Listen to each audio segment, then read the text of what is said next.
नमस्कार मैत्रिणींनो, kitchen queen रेसिपीजमध्ये तुम्हा सर्वांचं स्वागत आहे। आज आपण गवारीची सुक्की भाजी कशी बनवायची ते पाहूया। सकाळच्या घाई गडबडीत टिफिनसाठी जर बनवायची असेल तर झटपट होणारी, कमी मसालेत म्हणजे मसाले न वापरता घरी असणाऱ्या साहित्यात झटपट कोणत्याही वाटणातले मसाले न घालता आणि तितकीच चवीला पण चवदार लागणारी अशी गवारीची सुक्की भाजी। ज्यांना आवडत नाही तेही आवडीने खातील, लहान मुलांपासून मोठ्यांपर्यंत सर्वांना आवडेल अशी गवारीची सुक्की भाजी। चला तर ती कशी बनवायची पाहूया।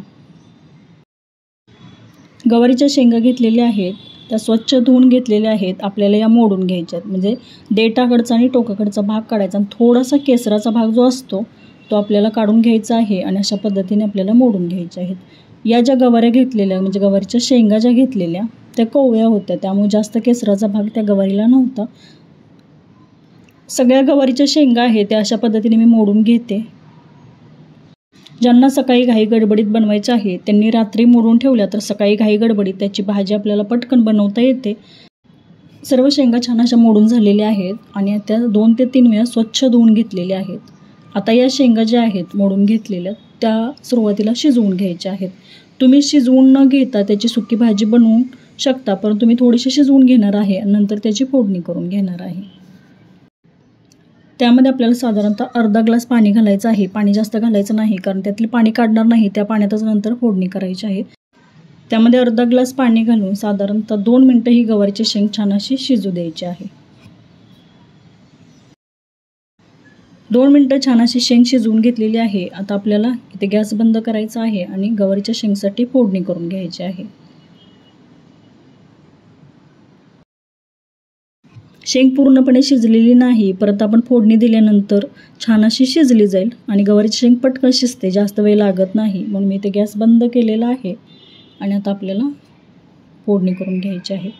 एक कढई ठेवलेली आहे। कढई छान अशी तापल्यानंतर आपल्याला त्यामध्ये 1 चमचा तेल घालायचं आहे। कढईमध्ये 1 चमचा तेल घातलेलं आहे। तेल हलकंसं गरम झाल्यानंतर 1 कांदा बारीक कट करून घेतलेला तो आपल्याला तेलामध्ये परतून घ्यायचा आहे। मी जिरे मोहरी फोडणीमध्ये घातलेले नाहीत, तुम्ही त्यामध्ये जिरे आणि मोहरी फोडणीमध्ये घालू शकता। मी कांदा घातलेला आहे, 1 कांदा कट करून घेतलेला आहे, बारीक कट केलेला आहे, तो तेलामध्ये परतून घ्यायचा। कांदा हलकासा ब्राऊन होईपर्यंत परतून घ्यायचा आहे।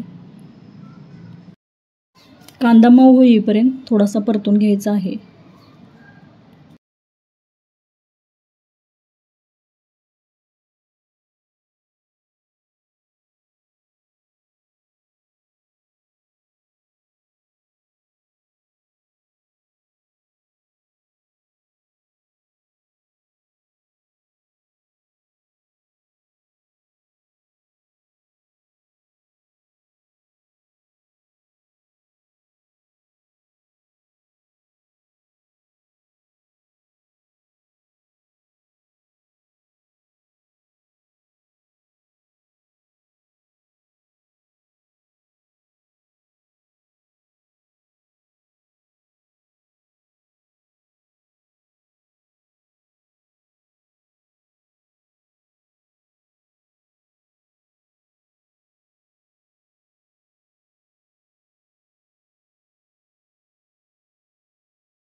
कांदा हलकासा ब्राऊन झालेला आहे। अर्धा चमचा हळद घातलेली आहे, अर्धा चमचा जिरेपूड आणि अर्धा चमचा धनेपूड त्यामध्ये घालायचं आहे।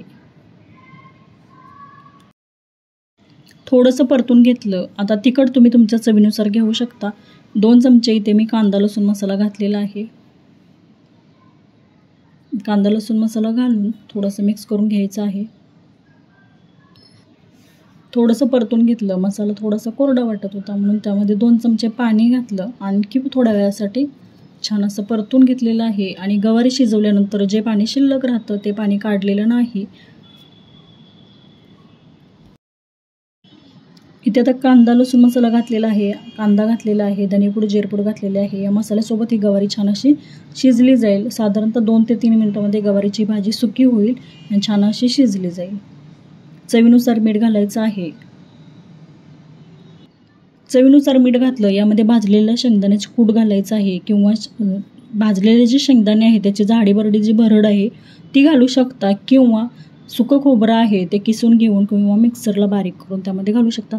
परंतु गवारीची शेंग सुक्की जर बनवत असाल तर त्यामध्ये भाजलेल्या शेंगदाण्याचं कूट घाला. शेंगदाण्याच्या कुटामुळे ही भाजी छान लागते चवीला.